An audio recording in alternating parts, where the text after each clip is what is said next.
Hi hello welcome to today reports. இன்னைக்கு நம்ம பார்க்க போகிறது இயக்குனர் அலெக்சாண்டர் பெய்னி இயக்கத்தில் வெளிவந்திருக்கிற தி ஹோல்டோவர்ஸ் ஹாலிவுட் படத்தினுடைய திரை விமர்சனத்தை பற்றி தான் பார்க்க போகிறோம். இது ஒரு காமெடி ட்ராமா படம். இந்த படத்தில் யாரெல்லாம் நடிச்சிருக்காங்க அப்படின்னம்னா, பால் ஜிமாட்டியுடன் டொமினிக் சேசா, டேவின் ஜாய் ரண்டோல்ஃப் ஆகியோர் முக்கிய கதாபாத்திரத்தில் நடிச்சிருக்கிறாங்க. ஈகிள் பிரைல்ட் இந்த படத்திற்கு ஒளிப்பதிவு பண்ணியிருக்காரு. எடிட்டிங் கெவின் டென்ட் பண்ணியிருக்காங்க. வாங்க இந்த படத்தினுடைய கதை என்ன அப்படின்னு நம்ம பார்க்கலாம்.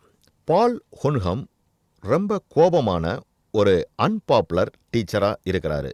இவர் கூட அங்குஸ் அப்படிங்கிற ஒரு சின்ன பையனும் இருக்கிறான். அவன் ஒரு முரட்டத்தனமான ஸ்டூடெண்ட். மற்றும் அந்த ஸ்கூலோட குக் மேரி, இவங்க 3 பேரும் இங்கிலாந்து எலிட் அகாடமியில் கிறிஸ்மஸ் லீவை ஒன்றா சேர்ந்து ஸ்பெண்ட் பண்ணுறாங்க. இவங்க ஏன் ஸ்கூலில் ஸ்பெண்ட் பண்ணுறாங்க, இவங்கெல்லாம் எப்படிப்பட்டவங்க அப்படிங்கிறத காமிக்கிறது தான் ஹோல்டோவர்ஸ் படத்தினுடைய கதையாக இருக்குது. இந்த படத்தை டைரக்ட் பண்ணுறவர் அலெக்சாண்டர் பெயன். இவர் அப்படியே நம்ம ஒரு அமெரிக்கா கிளாசிக் மூவி எப்படி இருக்குமோ அப்படியே எடுத்து வச்சிருக்கிறாரு. இவருடைய படமான சைட்வேஸில் ஜிமாட்டியோட பெர்ஃபார்மன்ஸ் அப்படியே ஒரு லோன்லி பர்சன் மாதிரி நடிச்சிருப்பாரு. இந்த படத்தில் ஒரு கிறிஸ்மஸ் வெக்கேஷனில் எதிர்பார்க்காத மாதிரி ஒரு குடும்பம் கிடைக்குது. இதுதான் இந்த படத்துடைய அவுட்லைனாக இருந்தாலும் சென்டிமெண்ட், எமோஷன், ஷாட்னு எல்லாமே கலந்த ஒரு படம் தான் நம்ம சொல்லணும். சைட்வேஸில் மைல்ஸாக நடித்த ஜிம்மாட்டிக்கும் ஹோல்ட் ஓவரில் பாலா நடிக்கிற கேரக்டருக்கும் ஒரு பெரிய டிஃப்ரென்ஸ் இல்லைன்னு தான் நம்ம சொல்லணும். 2 கேரக்டருமே ரொம்ப கஷ்டமாக தான் இருக்குது. பெய்னி அவருடைய கேரக்டரில் அழகாக படத்தில் காமிச்சிருக்கிறாரு. லைஃப்பில் நடக்கிற சின்ன சின்ன விஷயத்தெல்லாம் ரொம்ப அழகாக எக்ஸலண்ட்டாக காமிச்சிருப்பார். ஒரு சீனில் பார்த்தோம் அப்படின்னா ஃபைல்ஸோட ஒயிட்மெண்ட்டில் வச்சுருப்பார். ஸோ அதிலிருந்தே நம்ம தெரிஞ்சுக்கலாம் அவருடைய சோசியல் லைஃப் பெருசாக இல்லை, அப்புறம் அவரை பார்க்குறதுக்கு ஆட்கள் யாருமே கிடையாது அப்படின்னு.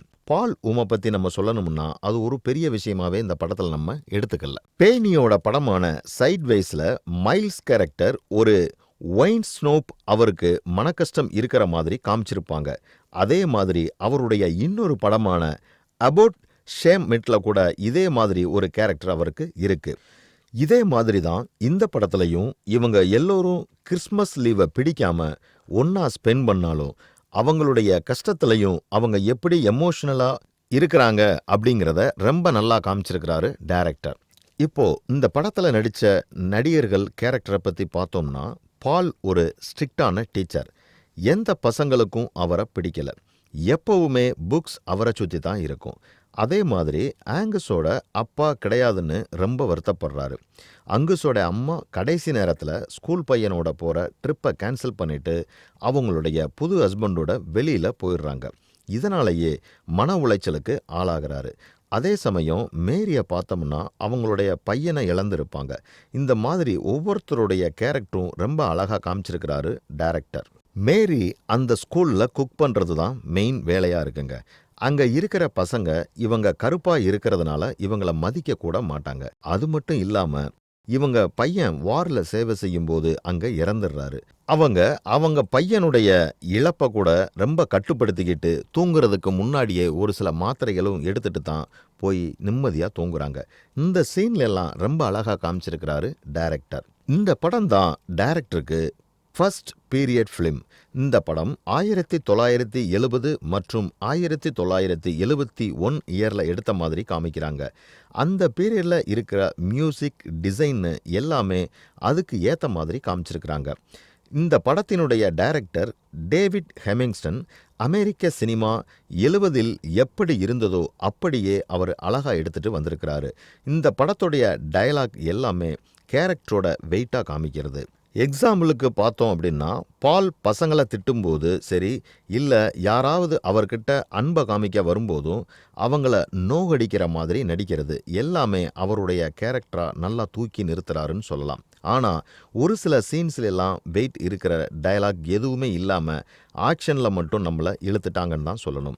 அதுவும் மேரி அவங்களோட பையன் ட்ரெஸ் எடுத்து பார்த்து அவங்க ஞாபகப்படுத்திக்கிறது, இவளுடைய கஷ்டம் இருந்தாலும் அவங்க எப்படி அவங்க லைஃப்பை நடத்துகிறாங்க அப்படிங்கிறது ரொம்ப நல்லாவே இந்த படத்தில் காமிச்சிருக்கிறாரு. இந்த மாதிரி சினிமா செய்திகளை உடனுக்குடன் தெரிந்து கொள்ள தேர்ட் ஐ ரிப்போர்ட்ஸை பாருங்க. கமெண்ட் பண்ணுங்க, லைக் பண்ணுங்க, சப்ஸ்கிரைப் பண்ணுங்க, ஷேர் பண்ணுங்க.